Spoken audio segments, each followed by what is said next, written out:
লীগ একটি ফ্যাসিবাদী চরিত্রের রাজনৈতিক দল। আওয়ামী লীগ যখন ক্ষমতা পায়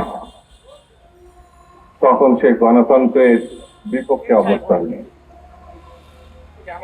আওয়ামী লীগ মুখে যা বলে কার্যত তা করে না, যা করে তার বিপরীত কথা সে বলে। বাংলাদেশের স্বাধীনতার পর আওয়ামী লীগ প্রথম এই দেশে হত্যা, সন্ত্রাস, অপহরণ, গুম এই রাজনীতিটা তারা চালু করেছে। তারা রক্ষী বাহিনী বানিয়েছে। 40,000 শেখ মুজিবের জামানায় 40,000 বিরোধী দলের নেতা কর্মী নিহত হয়েছে। শেখ মুজিব এই দেশের দুর্ভিক্ষের সৃষ্টির মধ্য দিয়ে লক্ষ লক্ষ মানুষকে হত্যা করেছে। শেখ মুজিব বাকশাল করেছিল, সকল রাজনৈতিক দলকে নিষিদ্ধ করে এক দলীয় রাজনীতি শুরু করেছে। সেই দলের ধারাবাহিকতা শেখ হাসিনা। শেখ হাসিনা 15 বছরে বাংলাদেশে যে লুটপাট করেছে, এত লুটপাট শুধু বাংলাদেশে না, সারা বিশ্বের কোন দেশে কখনো হয়েছে এমন নজির পাওয়া যাবে না। শেখ হাসিনা গণহত্যা করে বিরোধী মত পথকে নিশ্চিহ্ন করতেছে, যেমন তার পিতা এই কাজটি করেছে। শেখ হাসিনা গুম, অপহরণ মাত্রা অতিরিক্ত করেছিল। আমাদের ইতিহাসে আজ পর্যন্ত ফিরে আসে।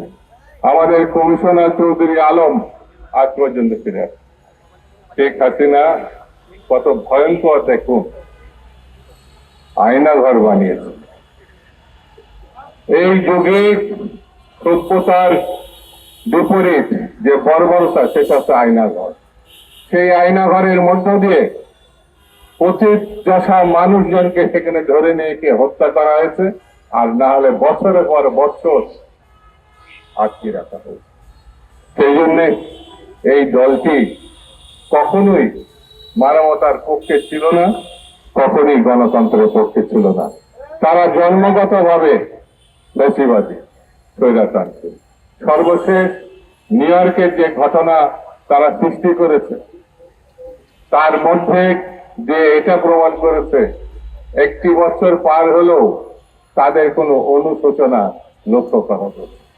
তারা কখনো বাংলাদেশে যে অপকর্ম করেছে, বাংলাদেশে যে গণহত্যা চালিয়েছে, বাংলাদেশে যে নৃশংসতা চালিয়েছে, বাংলাদেশে যে সীমাহীন দুর্নীতি করেছে, তাই এ ব্যাপারে তাকে কোন রকম অনুশোচনা তাদের নাই। জাতির কাছে তো বটেই, বিশ্বের কাছেও ক্ষমা চায়নি। তারা ইসলামের বিপরীত শক্তি। কেন বলছে এই কথা? আমাদের মহান সৃষ্টিকর্তা বলেছে, তুমি ভুল করলে তুমি আমার কাছে ক্ষমা চাও। আল্লাহ তাআলা ক্ষমা জন্য বসে থাকে। বান্দা ভুল করবে, বান্দা অপকর্ম করবে, সে তার সৃষ্টিকর্তার কাছে ক্ষমা চাবে। এটাই বাস্তবতা। আওয়ামী লীগ এই জন্য বলবো, তারা ধর্মও মানে না। যদি তারা মানত, তারা যে অপকর্ম করেছে, যে দুর্নীতি করেছে, যে নৃশংসতা চালিয়েছে, গণহত্যা চালিয়েছে, সে দেশবাসীর কাছে এবং তার সৃষ্টিকর্তার কাছে ক্ষমা চাচ্ছে। সেই ক্ষমা সে চায়। সেই জন্য এই শক্তির বিরুদ্ধে আমাদেরকে সজাগ থাকতে হবে। এই শক্তির বিরুদ্ধে আমাদের ঐক্যবদ্ধ থাকতে হবে।